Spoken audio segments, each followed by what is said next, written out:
Bore da a chroeso yn ôl. Sa'n gwybod pam naeth hwnna ddigwydd, ond mae'n mynd edrych fel bod mae yna bach o problem gyda fi fan hyn efo'r internet. Mae fe ddim yn rhedeg yn mor gyflym a ddylse fe. Ond, mae poeni bod ni'n cario ymlaen a gobeithio bod chi dal yn gallu gweld hwn yn y diwedd. Fel mae chi'n gallu gweld, mae gen i rhywun yma i helpu fi y bore yma, dyma JJ, sydd wedi penderfynu bod mae fe eisiau dod gyda'i thad i gwaith. Felly mae wedi bod eistedd yn dawel ar ei tablet tra mae'n ni'n gweithio, wneud y gwasanaeth yma. Hefyd, fel sy'ch chi'n gallu gweld bod dwi wedi llwyddo torri fy panelyn fan hyn. Felly mae gen i sling mwyn trio atal yr poen. Felly, ar hyn o bryd, os mae chi'n ffeindio bod mae'r gwasanaeth yn bach yn odds, neu yn bach yn araf, mae fe'n achos dwi'n ffeindio fe bach yn galed i wneud popeth gyda un llaw. Felly dwi'n ymddimheirio o flaen llaw amdano hwnna. Felly dewch i ni mynd ymlaen nawr i'n gwasanaeth. Dewch i ni ddod ger bron ddew i addoli efo'n gilydd. Deithom ynghyd yn deulu Duw ym mhresenoldeb ein tad, i roddi iddo foliant a diolch, i glywed a derbyn ei air, i gyflwyno iddo anghenion yr holl byd ac i geisio ei ras, fel y gallwn trwy ei fab i Iesu Grist, ein rhoi'n hunain i wasanaeth. Dywedodd Iesu, y gorchymyn cyntaf yw, gwrando o Israel, yr arglwydd ein Duw yw'r unig arglwydd, a char yr arglwydd dy Dduw ath holl galon, ac ath holl enaid, ac ath holl feddwl, ac ath holl nerth. Yr ail yw hwn, cad y gymodog fel ti dy hun. Nid oes gorchymyn arall mwy na'r rhain. Dewch i ni dod ger bron yr arglwydd i confesswn ein pechodau.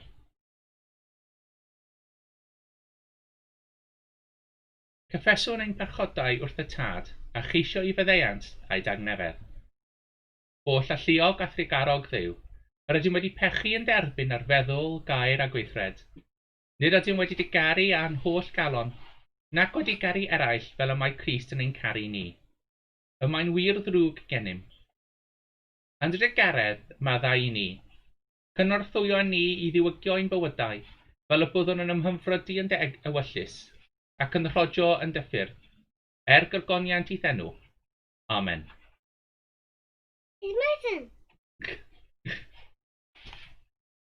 Byddwn i ddiw holl alluog sy'n maddau'n bawb sy'n wir a ddiferiol, a dregarha wrthych a chryddhau o pechod, eich cadarnhau mewn dooni, a'ch cadw yn y bywyd rhagwyddol, trwy Iesu Grist ein herglwydd.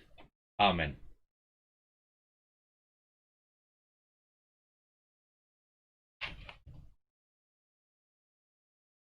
Arglwydd, agor ein gwefusau, a'n gennau a fynegad y foliant. Ogoniant i'r tad, ac i'r mab, ac i'r ysbryd glân, fel yr oedd yn y dechrau, y mae yn awr, ac y bydd yn wastad, yn oes oesoedd. Amen.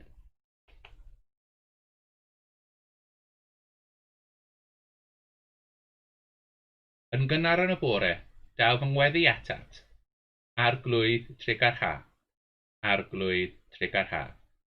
Yr wyt yn llyfaru ym nghalon ac yn dweud, ceisiaf o wyneb. Am hynny, ceisiaf dy wyneb o arglwydd. Crist, trigar ha. Crist, trigar ha. Byddai'r geiriau fy ngenau'n dderbyniol gennyt, am y frydod fy nghalon yn gymaradwy i ti, o arglwydd fy nghraig am prynwr. Arglwydd trigar ha. Arglwydd trigar ha. Mae'n ni nawr yn dod i'r darlleniadau sydd yn dod oddi wrth y Beibl.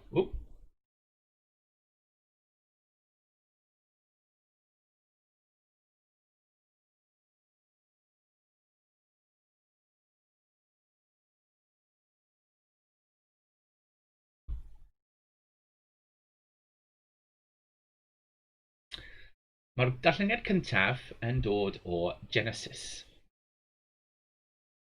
Ymddangosodd yr arglwydd i Abraham wrth y ddewr Mamre, pan oedd yn eistedd o ddrws y babell yng ngwrs y dydd.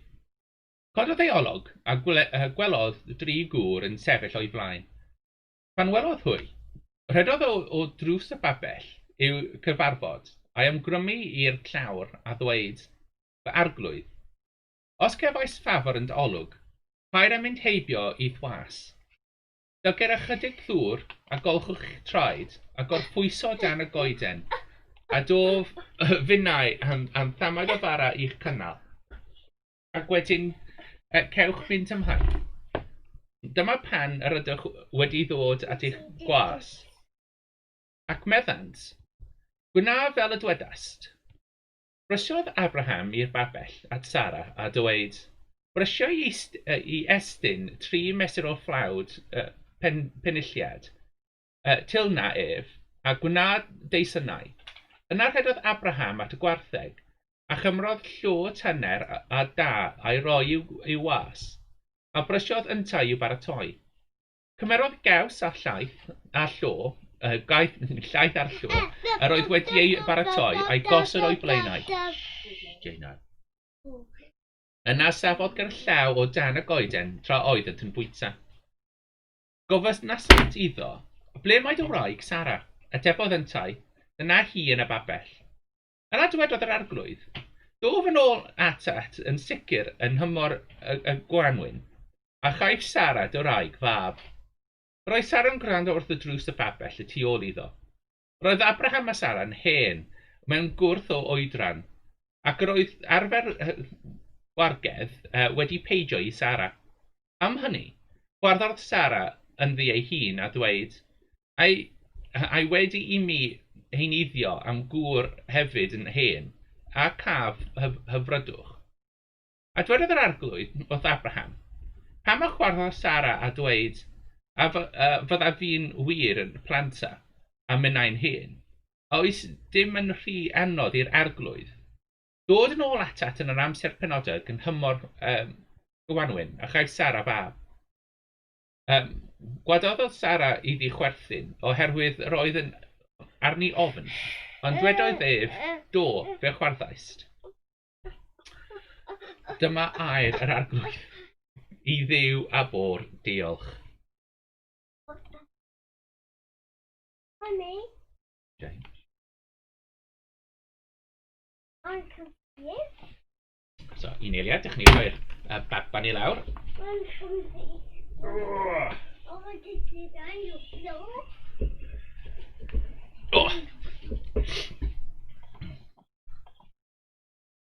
So mae'r ail darlleniad yn dod o'r llyfr i'r Rhufeiniaid, penod 5.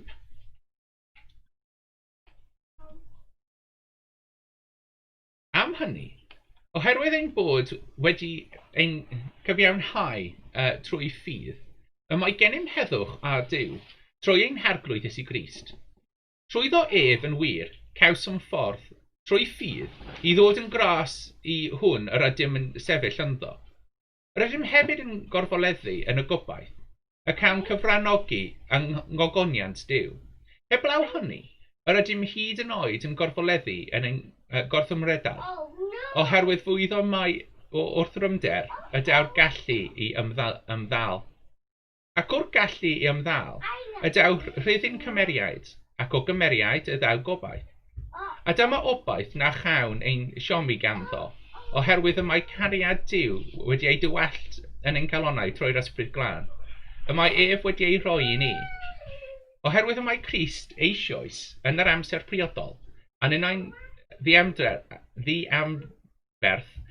wedi marw dros yr anwyol. Go bryn y bydd neb yn marw dros un cyfiawn.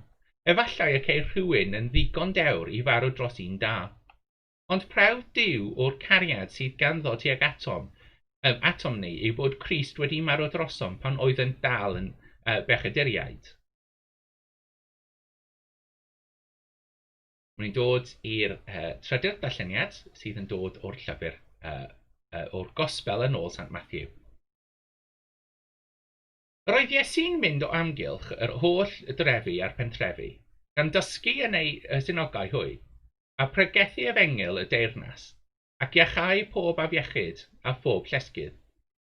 A phan welodd ef y tyrfoedd tosturioedd wrthynt am ei bod yn flinderus a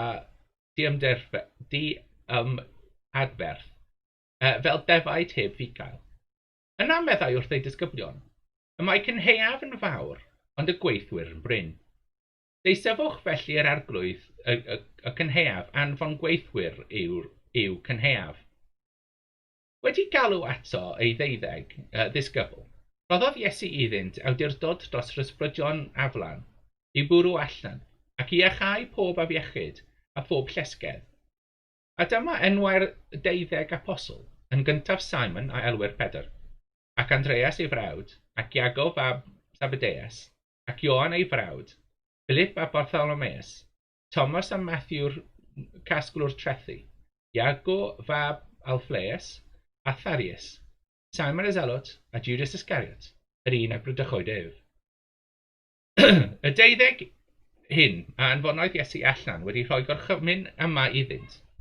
Peidiwch am mynd i gyfeiriad y cenhedloedd, a peidiwch am mynd i un o'r drefi Samariaid. Ewch yn hytrach at y ddefaid colledig tir Israel. Ac wrth fynd, cyhoeddwch y genedru, y mae teyrnas nefoedd wedi dod yn agos. Iawchewch y cleifion, cyfodwch y meirw, glanhewch y gwanghyflwys, bwriwch allan gythreiliad, derbynasoch heb dal, rhowch heb dal. Peidiwch â cymryd aer nac arian na phres yn eich gregus, na chod ar daith na gael gris neu sandlau na ffon. Y mae gweithwyr yn heiddi ei fwyd. I ba dref neu bentref bynnag yr ewch. Olwch pwy sy'n deillwng yno, ac arhoswch yno hyd y nes byddwch yn ymadal ar ardal. A phan fyddwch yn mynd i mewn i dŷ, ffurfafwch y tŷ, ac os bydd y tŷ yn deilwng, doed eich tangnefedd arno. Ond os na fydd y tŷ yn deilwng, dychwelyd eich tangnefedd atoch. Ac os bydd rhywun yn gwrthod eich derbyn, a gwrthod gwrando ar eich geiriau, ewch allan o'r tŷ hwnnw, neu'r dref honno, ac ysgwydwch y llwch o ddiwrch eich traed. Yn wir, rwy'n dweud wrthych, y caif tir Sodom a Gomorra lai i'w ddioddef na yn nidd y farn ar dref honno. Dyna fi yn ei anfon allan fel defaid i blith y bleiddiaid. Fel byddwch yn gall fel serif ac yn ddyn newid fel colomenod. Goch elch rhag pobl oherwydd fe'ch traddoddant chwi i lysoedd ac eich flagellant yn ei synogau. Cewch eich dwyn o flaen llywodraethwr a brenhidoedd o machos i, ddwyn tystoliaeth iddynt ac i'r cenhedloedd. Pan droddant chwi, peidiwch â phryderi pa fodd na ba peth i lefaru, oherwydd fy roddau iddi chwi y pryd hwnnw eiriau i'w lefaru. Nid chwi sydd yn llefaru, ond yr ysbryd i'ch tad sydd yn llefaru arno chwi. Rydych brawd ei frawd i farwolaeth, a thad ei blentyn, a chi fyd plant yn erbyn ei rhenni, a pheri ei lladd, a chas fyddwch gan pawb o achos fy enw i, ond y sawl sydd yn dyfarbalhau i'r diwedd a chaiff ei achub. Pan erldian chwi mewn un dref, bwch i un arall. Yn wir, rwy'n dweud wrthych, ni fyddwch wedi cwblhau trefi Israel cyn dyfod mab y dyn. Dyma air yr arglwydd. I Dduw a Bôr, diolch.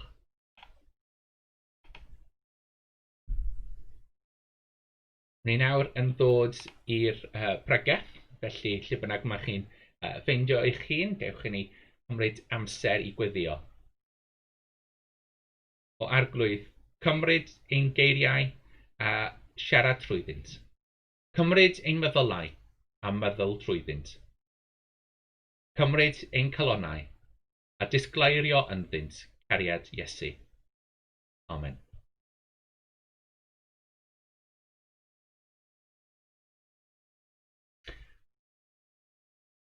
Y bore yma, mae'n wedi clywed lot o eiriau oddi wrth yr Beibl sydd yn sôn am beth yw i fod yn ddisgybl.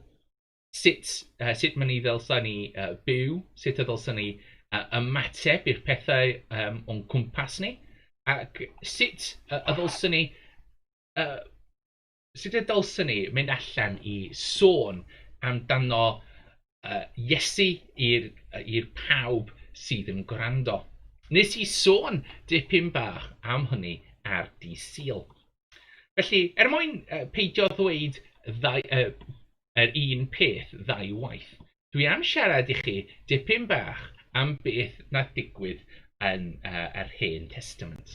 Yn yr Hen Testament, mae ganddon ni'r stori o Abraham, a lle mae fe'n cwrdd â 3 person. Mae'n ni'n siŵr yn union pwy yw'r pobl yna, ond mae'n ni'n gwybod bod mae'r Abraham yn holi atyn nhw ac yn ddweud arglwydd.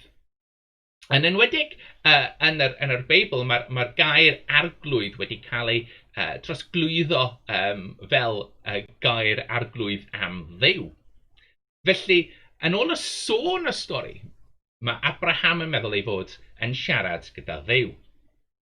Yn y stori, mae Abraham yn ymateb i'r pobl, y pobl yma, mae ddim yn nabod, fel y fasen nhw yn ffrindiau mawr. Mae fe'n croesawu nhw i mewn i'w tai, wel, i mewn i'r ardal lle mae fe'n byw ar hyn o bryd.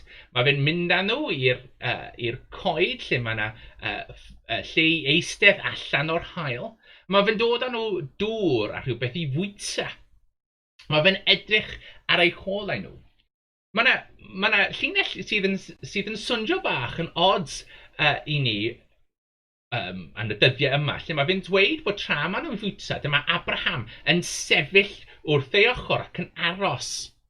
Na'n gwybod amdano chi, bod os dwi'n bwyta a mae rhywun yn jyst yn sefyll fyna yn edrych yn syn arna, mae fe'n ei bwyta'n bach yn cymleth neu bach yn od. Ond beth mae Abraham yn trio wneud fyna, yw mae fe'n sefyll fel fysa gwas.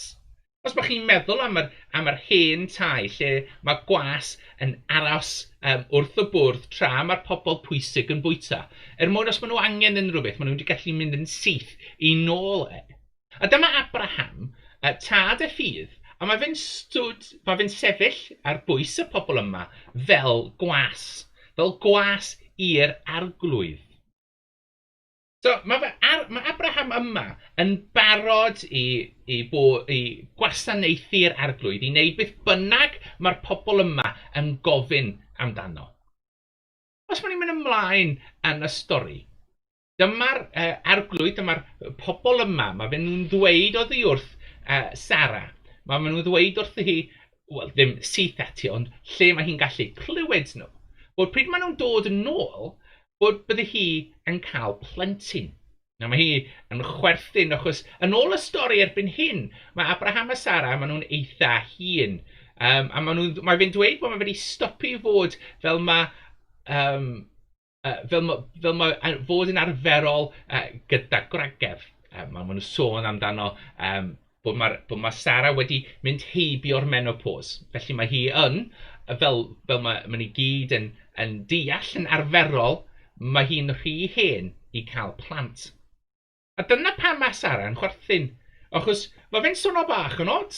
Os mae chi yn rhywun yn 70au yn 80au, mae rhywun yn dod ato chi yn dweud, wel, erbyn hyn, fysa chi a'ch gŵr yn cael plentyn, fysa chi'n meddwl bod hwnna'n bach yn od. So mae Sara yn chwerthin. A dyma'r pobl yma'r arglwydd, dyma nhw ddod at Sara a ddweud, beth mae'n ei, pam mae chi'n chwerthin. A mae Sara yn neud y ffordd mae hwn wedi cael ei ysgrifennu, mae fe'n bach yn od. Achos mae fe'n dweud pam oeddech chi'n chwerthin. A pryd maen nhw'n mynd i dweud wrth Sara, mae Sara yn dweud na hi ddim y chwerthin achos oedd ganddi hi ofn. Nawr, mae'n rhaid i chi cofio bod yn yr amser yna, os mae ganddo chi arglwydd arferol, arglwydd y tir, dyma pryd, os mae nhw yn meddwl bod chi wedi gwneud rhywbeth yn ei erbyn nhw, fysa nhw jyst yn cael chi, wel, mwy na thebyg bydden nhw'n lladd chi, ond efallai bod nhw'n cael y pobl sydd ganddo nhw i lladd chi. Just achos mae chi wedi dweud rhywbeth allan o turn.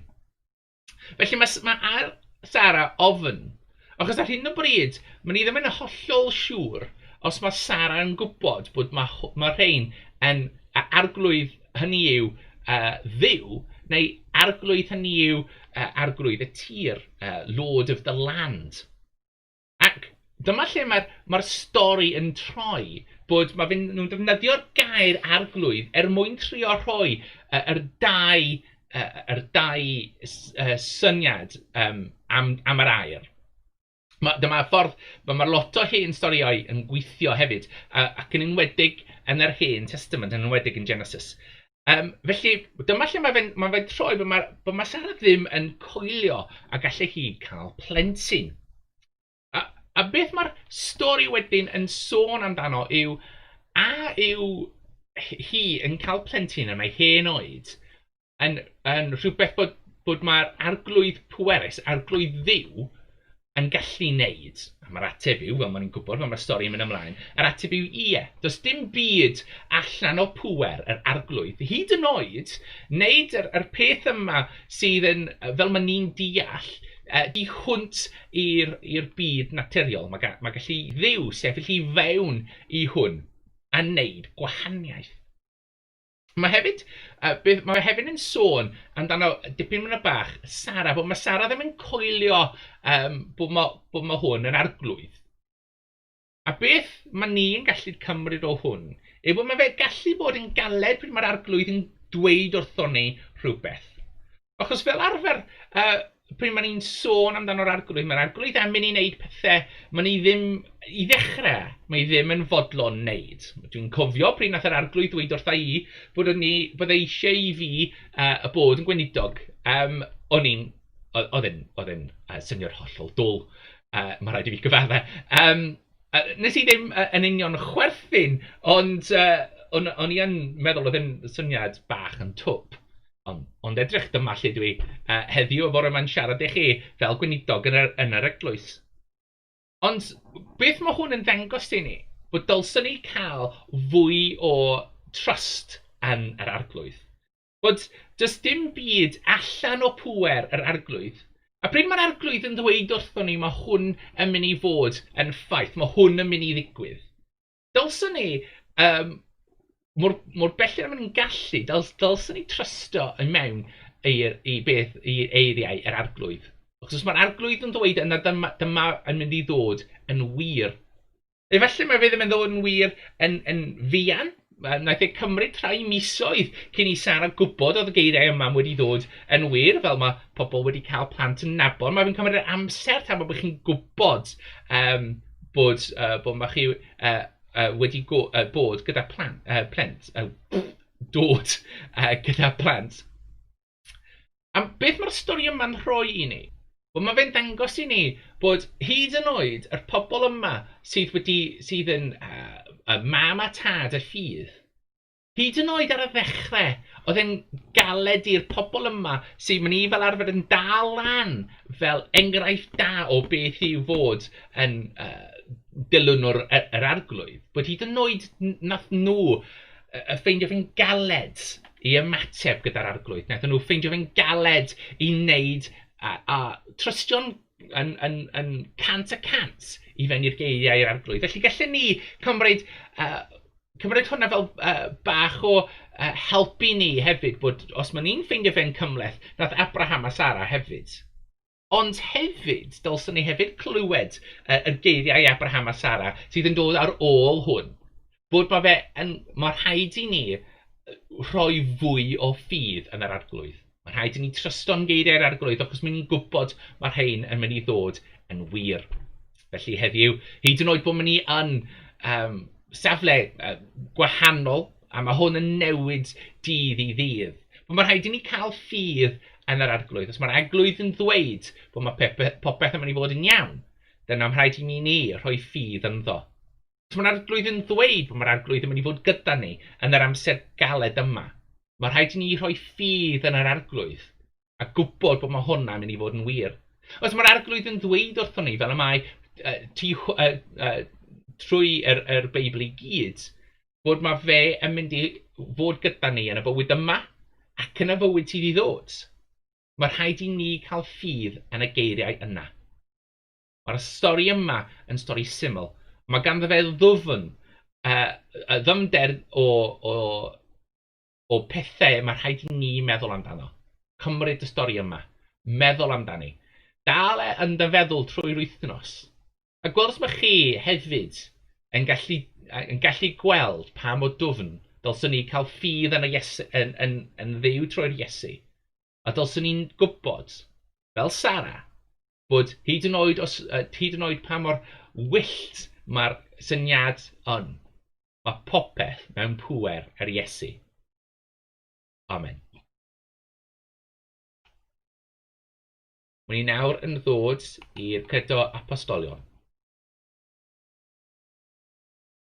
Credof yn niw, dad holl gyfoethog, credwr nefoedd ar ddeiar, credaf yn Iesu Grist, unig fab Duw ein Arglwydd ni, ac yn hedlwyd o'r Ysbryd Glân, a anwyd o fair forwyn, a ddioddefodd gan Pontius Pilate, a groeshoeliwyd, a fi farw ac y gladdwyd, a disgynnodd i blith y meirw.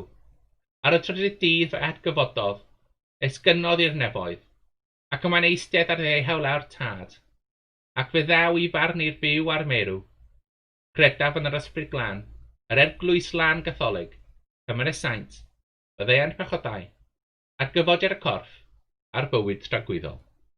Amen. Ni nawr yn ddod i amser gweddio. Dewch ni gweddi. Arglwydd, helpa ni i cael dofnder ffydd yn dy geiriau ti. Helpa ni yn yr amser gwahanol yma i cario ymlaen i cael dofnder o ffydd ynddo chi. Ac i nabod bod os mae chi yn dweud bod mae popeth yn mynd i fod yn iawn, yna fydd popeth yn iawn. Helpa ni drwy dyfnder dy ffydd i nabod chi'n well, i clywed dy geiriau, ac yn fod yn fodlon i wneud beth bynnag yma chi'n gofyn ohono ni. Arglwydd yn drygaredd, gwrando i'n gweddi. Arglwydd gweddiwn am pawb sydd yn rhedeg y gwledydd. Mae'n ni'n gofyn i chi newid eu colonnau, fel y fysa nhw'n rhoi dy pobl a dy cariad dros ben yr arian maen nhw am rhoi yn eu pocedi. Arglwydd gweddion am pawb sydd ar hyn o bryd yn ddioddef. Pawb sydd yn teimlo bod mae angen iddyn nhw mynd allan i'r strydoedd mewn protest mwyn trio cael pethau ei newid. Arglwydd, helpa i'r pobl i clywed yr neges yma a wneud newidiadau. Arglwydd, helpa ni i gwybod mae'n ni byth yn perffaith, ond chi sydd yn perffaith. A helpa ni i fod yn fodlon i newid pryd mae'n ni'n gwybod bod mae'n ni wedi wneud camgymeriad. Arglwydd yn drygaredd, gwrando ar ein gweddi.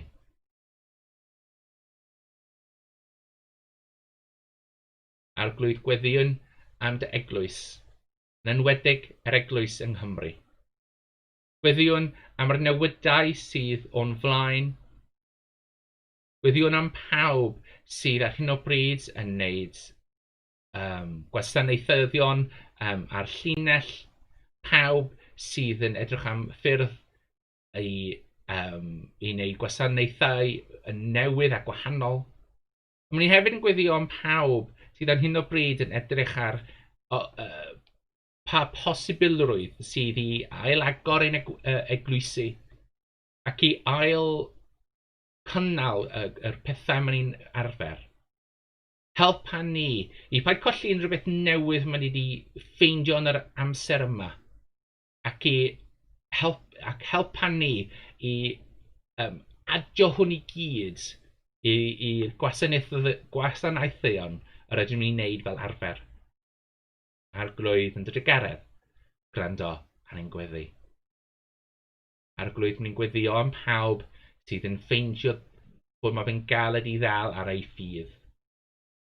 Nertha pawb sydd yn ffeindio bod mae'r adeg yma yn galed i ddod ger bron yr Iesu. Nertha nhw, ddangoswch iddyn nhw y ffordd syml i ddod tuag at yr Iesu. Nertha I ffydd. Arglwydd yn drygaredd, gwrando ar ein gweddi. Arglwydd gweddion yn amser distawrwydd am ein hunain, a maen ni'n ddod ger bron yr arglwydd popeth sydd ar ein colonnau y bore yma.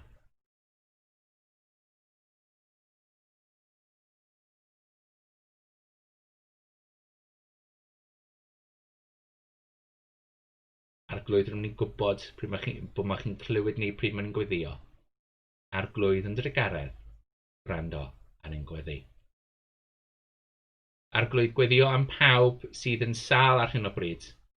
Yn enwedig, mae'n ni'n enwi ger bron yr arglwydd, Eluned, Aunty Nora, Logan, Simon a Rob. Yn amser distawrwydd, mae'n ni'n dod ger bron yr arglwydd pawb ar ydyn ni'n nabod a pawb sydd yn ein colonnau ni.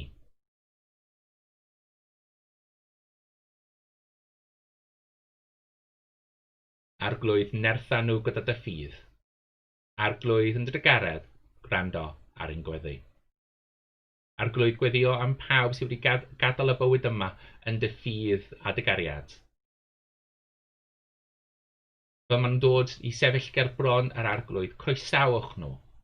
Yn amser distawrwydd bod ni'n enwi yn ein colonnau, pawb yr ydym ni'n nabod a pawb a bod mae amser atgoffa yn cwmpa'r adeg yma o'r flwyddyn.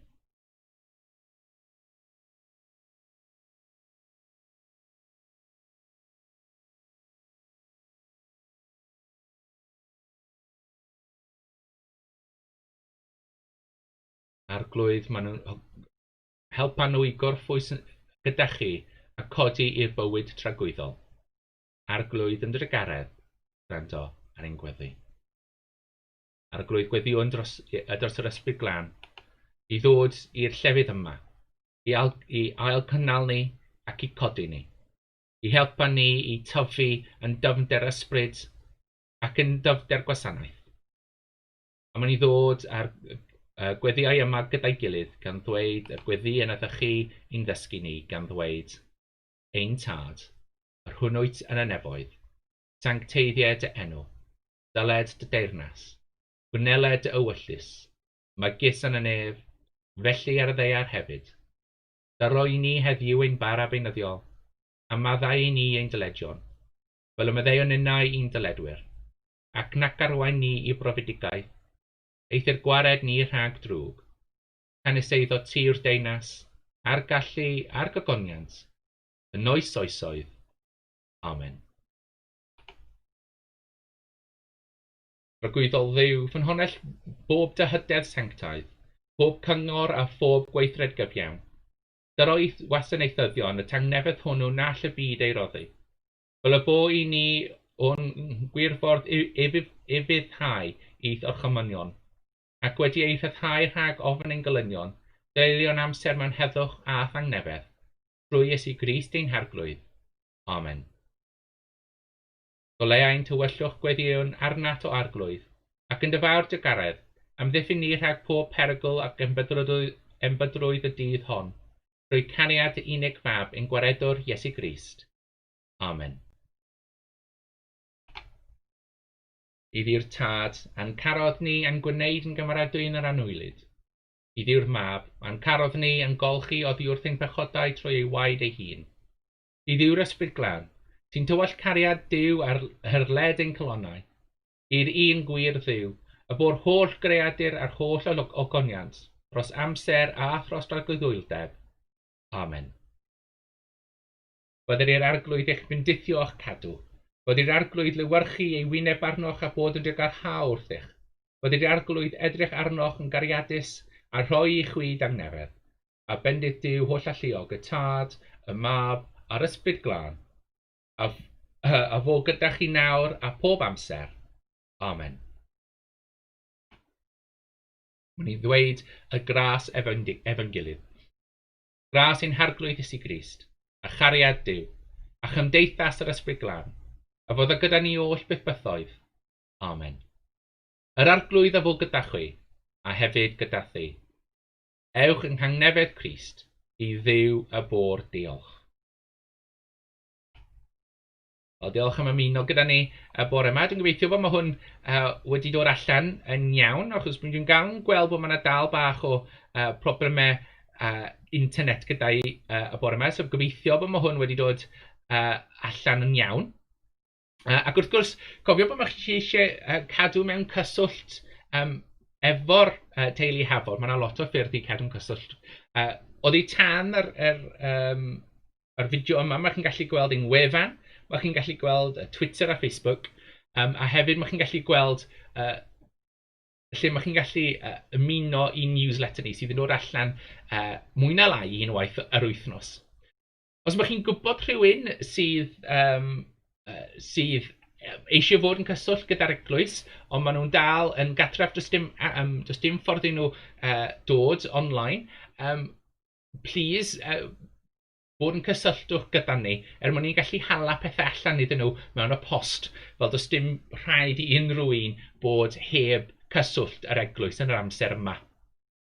Hefyd, wrth gwrs, mae ni yn eglwys a mae'n cario ymlaen, ond os mae pobl yn fodlon rhoi bach o arian i ni, mae yna ddau ffordd mae chi'n gallu gwneud hwnna. O ddi tan yr fideo ar y llinell hwnna, mae'na ffordd o rhoi ffordd dros PayPal, a mae'na ffordd hefyd o gysylltu trwy'r eglwys yng Nghymru ac i setio lan direct debit sydd yn dod yn syth i Caerdydd, lle maen nhw yn neud yr gift aid, a mae hwnna gyd yn dod nôl i ni. Mae ni ddim yn colli dim byd gan yr eglwys yng Nghymru neu'r gwasanaeth yna drosto ni. Ac wrth gwrs, mae'n rhaid i fi rhoi diolch mawr i pawb sydd yn barod wedi rhoi arian i ni. Mae pob ceiniog yn help mawr i ni cario ymlaen i wneud y gwasanaethyddion maen ni'n wneud i'r ardal ac i'r pobl maen ni'n nabod. So diolch yn fawr iawn i pawb sydd wedi rhoi arian yn barod. Dwi'n gobeithio bod mae'r fideo yma wedi bod o lles i chi, a bod chi'n ffeindio bore yma bod chi yn hael ac yn saff, a bod chi heb fel fi wedi torri rhywbeth tra mae chi fod yn aros yn y tŷ. Edrych ar ôl eich hun, aros gatref, aros yn saff, ac ewch gyda Dduw. Amen.